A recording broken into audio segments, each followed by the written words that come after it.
Bom dia, boa tarde, boa noite. Hoje nosso tema será de ações coletivas passivas, tema relevante para a tutela dos direitos meta-individuais e provoca uma série de discussões acadêmicas e principalmente que repercutem também nos concursos públicos.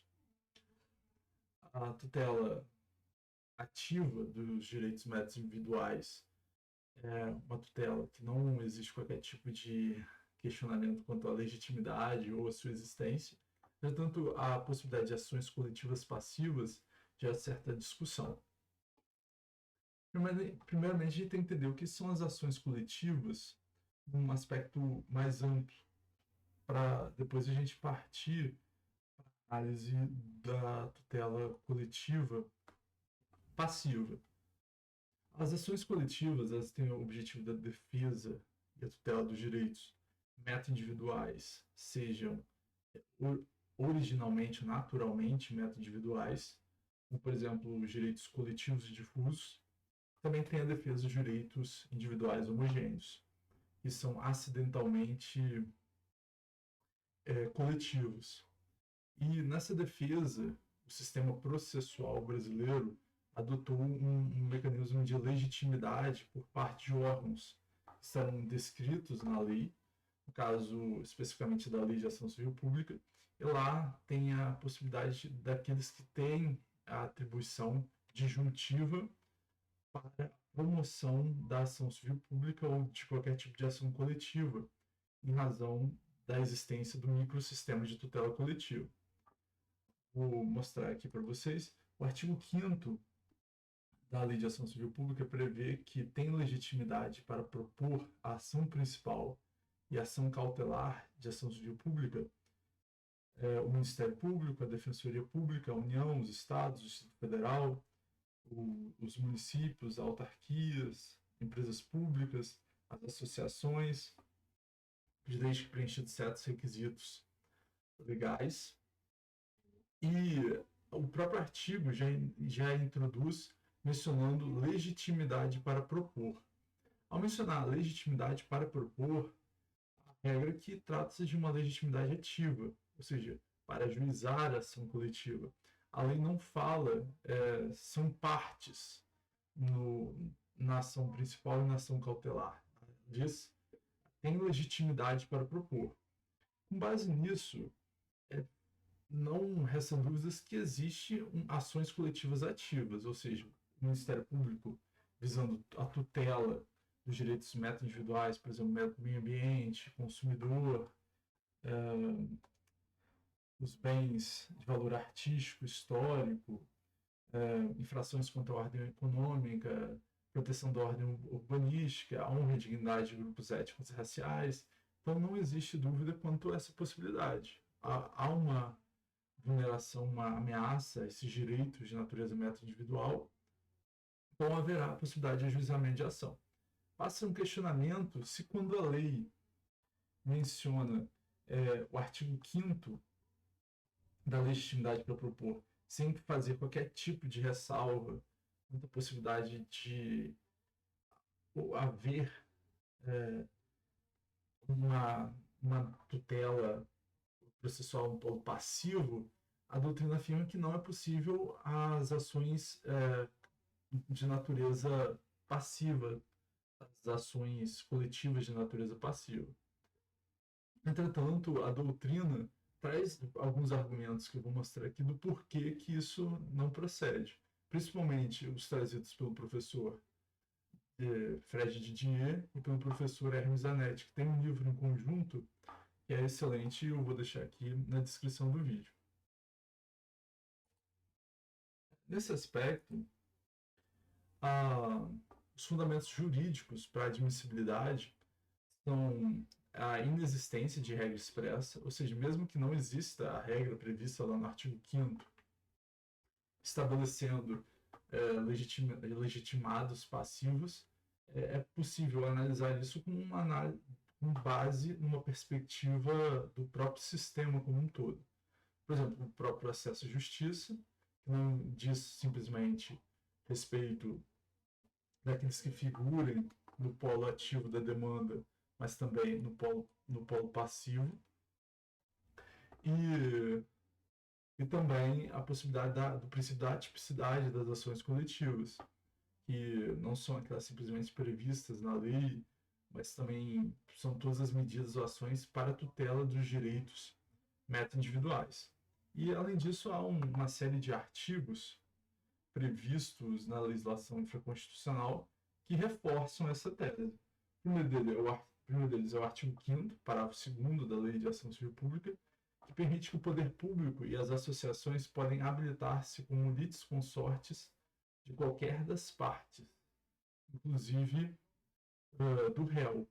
Inclusive, esse artigo, o artigo 5º, parágrafo 2º, a gente já analisou, principalmente relativo à lei de ação popular, que a gente analisou a possibilidade da movimentação do ente público entre, seja no polo passivo ou no polo ativo da demanda, ou seja, é um argumento que permite isso. Também o próprio artigo 107, que estabelece que a ação fundada nas convenções coletivas de consumo, em caso de descumprimento de obrigações pela classe de consumidores. Seja possível o ajuizamento de ações com base nessas convenções coletivas de consumo. Então, é possível que qualquer legitimado promova uma ação contra outra categoria, outra associação que também está na tutela dos direitos coletivos, para assegurar uma proteção maior aos direitos dos consumidores. O Estatuto do Torcedor estabelece a responsabilidade civil objetiva e solidária das torcidas organizadas por ato praticado por associado, ou seja, há uma responsabilidade passiva daquela associação em razão de uma violação de direito coletivo e ela mesmo, como detentora de uma certa proteção tutela, direito coletivo da classe, um direito coletivo estrito sensu. O artigo 81 e o artigo 82 não restringiram a defesa dos interesses transindividuais ao polo passivo, ao polo ativo. Como a gente mencionou, existe o princípio da atipicidade, então qualquer um pode figurar no polo, qualquer outra medida para a tutela dos direitos coletivos. Além disso, existe o artigo 343, parágrafo 5º do novo Código de Processo Civil, que admite a reconvenção em fase substituída. Por exemplo, é ajuizada uma ação por parte do Ministério Público contra uma associação pela prática de um ato atentatório ao meio ambiente. Essa associação, ao contestar o feito, ela não simplesmente contesta, mas ela reconvém. E quando ela reconvém, a reconvenção é uma natureza autônoma, tem um caráter de ação ali envolvido, preenchidos os requisitos legais da reconvenção. Então, com base nesse artigo, como haveria uma ação dentro de outra ação, vamos dizer assim, é admissível a possibilidade de reconvenção substituída que funcionaria como uma ação coletiva passiva. Ou seja, há listados argumentos de fundamentos jurídicos positivos para a existência das ações coletivas passivas.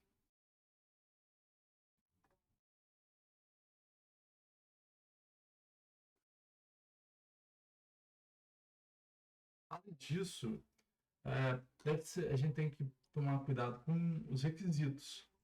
Que os requisitos da ação coletiva passiva são a ação proposta contra o representante adequado, ou seja, um legitimado extraordinário, e a causa se revista de interesse social. Por exemplo, é mais fácil de entender isso. Imagina que foi praticada uma greve por parte de policiais militares e considerando que o STF entendeu que é inconstitucional greve por parte dos policiais militares, o órgão, o ente federado, por exemplo, o Estado do Espírito Santo, o Estado de São Paulo, ajuiza uma ação contra esse movimento paredista, ou seja, uma associação de policiais ou aqueles que estão responsáveis pelo movimento, que estão tutelando um direito coletivo e social, que é o direito, por exemplo, ao direito ao trabalho, o direito à greve, previsto como um direito fundamental na Constituição, tentando estar sendo feito de forma abusiva. E, por outro lado, existe o interesse social para a prestação de serviço público de forma adequada, o princípio da continuidade do serviço público, e é uma série de consequências que isso vai ter na própria segurança pública, que também é um valor constitucional previstos nas disposições do artigo 144 seguintes da Constituição. Então, com base nisso, a gente vê o preenchimento dos dois requisitos. Uma ação proposta contra o representante adequado, por exemplo, uma associação de policiais, que é aquele responsável pela organização do movimento paredista, e a causa de revista de interesse social. Existe interesse social do outro lado, que é o relativo à tutela do direito de greve.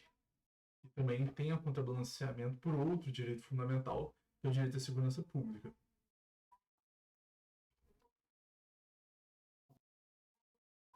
Quanto à classificação, a doutrina classifica como original, que é desde o início o processo coletivo é passivo, sem vinculação ao processo anterior. Esse é o caso da ação que eu mencionei anteriormente, uma ação ajuizada pela unidade federada contra um movimento paredista abusivo e inconstitucional, nos termos do STF, e também a derivada, que decorre de um processo coletivo ativo anterior e proposto pelo réu, que é o exemplo que eu citei anteriormente ao descrever a reconvenção em ação coletiva, que inicialmente o processo é um coletivo ativo, há um ajuizamento de uma ação coletiva ativa, Ministério Público contra uma associação legitimada, no qual ele requer que a associação pratique um ato que não contraria as normas ambientais, e essa associação, por outro lado, reconvém no polo. Então, a partir desse momento, passa-se a um processo coletivo passivo derivado. Tem origem numa ação coletiva ativa, mas em razão da reconvenção passa a ter um caráter passivo também, que vai ser objeto de litígio, vai ser objeto da sentença do juiz a apurar a existência ou não, ou a procedência ou não dessa reconvenção. Os exemplos que eu dei foi os litígios coletivos trabalhistas e a proteção possessória de prédio público de uma universidade invadido por estudantes satisfeitos. A ação foi proposta contra o diretório central dos estudantes. Por exemplo, isso foi uma medida que ocorreu há alguns anos, em que série de estudantes invadiram escolas pelo Brasil, reclamando melhores condições de estudo e infraestrutura das escolas. E seria possível o ajuizamento de ações por parte do poder público para a reintegração de posses desses prédios contra aquela associação, mesmo que de fato, mesmo que tenha qualquer tipo de caráter formal, seja responsável pela organização daquele movimento. Que, aliás, tem um caráter social profundo, que é melhores condições de trabalho, principalmente de infraestrutura para os alunos e para os professores, mas, por outro lado, se esbarra na própria continuidade do serviço, a essencialidade da prestação de serviço de educação, a própria integridade física dos alunos que podem estar envolvidos no movimento e, inclusive, também a própria manutenção do espaço público contra depredações ou contra atos atentatórios ao patrimônio público. Então foi isso que eu resolvi explicar hoje, um vídeo bem curto, explicando as ações coletivas passivas. Eu peço a vocês que se inscrevam aqui no canal e comentem bastante, porque o objetivo deste canal é o diálogo. Tenham um excelente dia, uma excelente tarde, uma excelente noite.